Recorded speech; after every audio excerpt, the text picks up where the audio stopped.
তিস্তা বিষয়ে প্রধানমন্ত্রীর সফরে কি সিদ্ধান্ত আসতে পারে?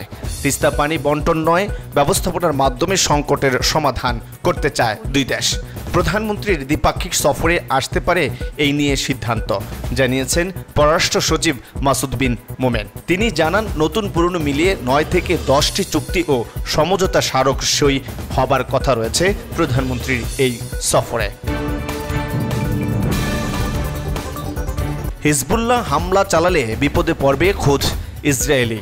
লেবাননে ইসরায়েলকে ঠেকানোর পূর্ণ সক্ষমতা রয়েছে হিজবুল্লাহর। দেশটিতে সর্বাত্মক হামলা চালালে তেল আবিবেই বিপদে পড়বে। শুক্রবার এক বিবৃতিতে এমন দাবি করছে ইরান।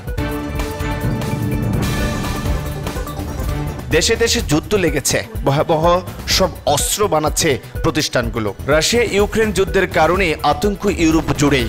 শক্তিশালী হয়েছে চীন সহ পশ্চিমাদের অন্য শত্রুরাও। এমন পরিস্থিতিতে নিজেদের অস্ত্রের মজুদ বাড়াচ্ছে ইউরোপের দেশগুলো। পাশাপাশি ইউক্রেনকে সহায়তা দিতেও প্রয়োজন বিপুল অস্ত্র, আর তাই ইউরোপে বেড়েছে যুদ্ধ সরঞ্জামের ব্যাপক চাহিদা।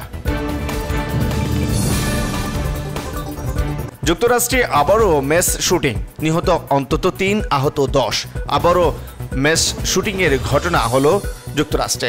আরকানসাস অঙ্গরাজ্যে বন্দুকধারীদের হামলায় প্রাণ গেছে কমপক্ষে 3 জনের, আহত আরও 10 জন। পুতিনের হাত থেকে বাঁচতে কাঁটা দিয়ে কাঁটা তুলছে ইউক্রেন। রাশিয়া ইউক্রেন ফ্রন্টলাইনে ড্রোন হামলা থেকে বাঁচতে অভিনব কৌশল নিয়েছেন ইউক্রেনীয় সেনারা। ড্রোন হামলা থেকে প্রাণে বাঁচতে রাশিয়া থেকে জব্দকৃত এক সাজোয়া যানকেই ব্যবহার করছেন তারা। তবে ট্যাঙ্কটির সুরক্ষা প্রদানের সক্ষমতা নিয়ে শঙ্কিত ইউক্রেনীয় সেনারা। ফিলিস্তিনকে স্বাধীন রাষ্ট্রের স্বীকৃতি দিল আর্মেনিয়া। শুক্রবার দেশটির পররাষ্ট্র মন্ত্রণালয় এক ঘোষণায় এই স্বীকৃতি দেয়। কাতার ভিত্তিক সংবাদ মাধ্যম আল জাজিরার এক প্রতিবেদন থেকে এই তথ্য জানা যায়। সম্প্রতি ফিলিস্তিন রাষ্ট্রের স্বীকৃতি দিয়ে স্পেন, আয়ারল্যান্ড এবং নরওয়ে বলেছে যে তারা গাজায় হামাসের সঙ্গে ইসরায়েলের চলমান সহিংসতা বন্ধে যুদ্ধবিরতি নিশ্চিত করার প্রচেষ্টাকে ত্বরান্বিত করতে চেয়েছিল। একই সঙ্গে এই 3 দেশ ইউরোপীয় ইউনিয়নের অন্যান্য দেশগুলো ফিলিস্তিনকে স্বীকৃতি দেওয়ার আহ্বান জানিয়েছে।